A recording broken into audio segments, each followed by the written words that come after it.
L'Alliance nationale des consommateurs et de l'environnement Anstogo a animé le vendredi 31 mai 2019 une conférence de presse à l'occasion de la Journée mondiale sans tabac. Placée cette année sous le thème « Tabac et santé pulmonaire », cette rencontre d'échange avec une trentaine de professionnels de médias a été l'occasion pour son directeur exécutif, Dr Fabrice Ebé, de faire le point sur les efforts déployés par les autorités togolaises dans la lutte contre le tabagisme.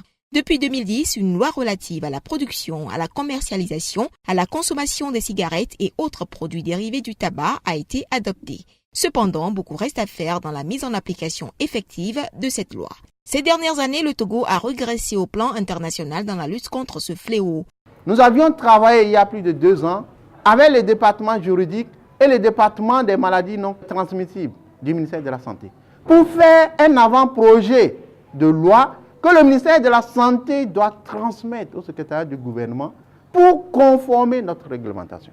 L'avenir de nos enfants dans les écoles où les enfants fument doit attirer l'attention de tout dirigeant.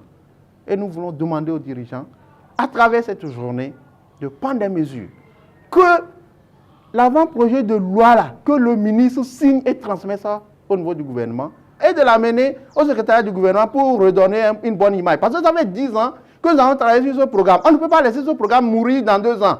Le Togo est mauvais élève en matière de lutte contre le tabagisme dans la zone UEMOA, loin derrière les autres pays, notamment le Sénégal, le Bénin, le Niger ou encore le Burkina Faso. Dr Fabrice Ebé a exposé les conséquences de la fumée du tabac sur les organes de l'être humain, dont les poumons, pour illustrer le thème de cette année. À travers ce thème, on va attirer l'attention sur les impacts de la fumée secondaire. La fumée secondaire, c'est quoi? C'est le fait que les gens qui fument rejettent la fumée ambiante et que d'autres qui ne fument pas absorbent cette fumée-là.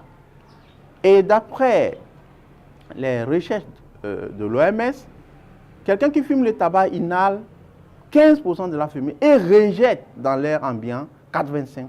Voilà pourquoi l'OMS, à travers la convention cadre de l'OMS sur la lutte anti-tabac, a demandé aux États, à travers l'article 8, que les États adoptent des réglementations 100% non-fumeurs.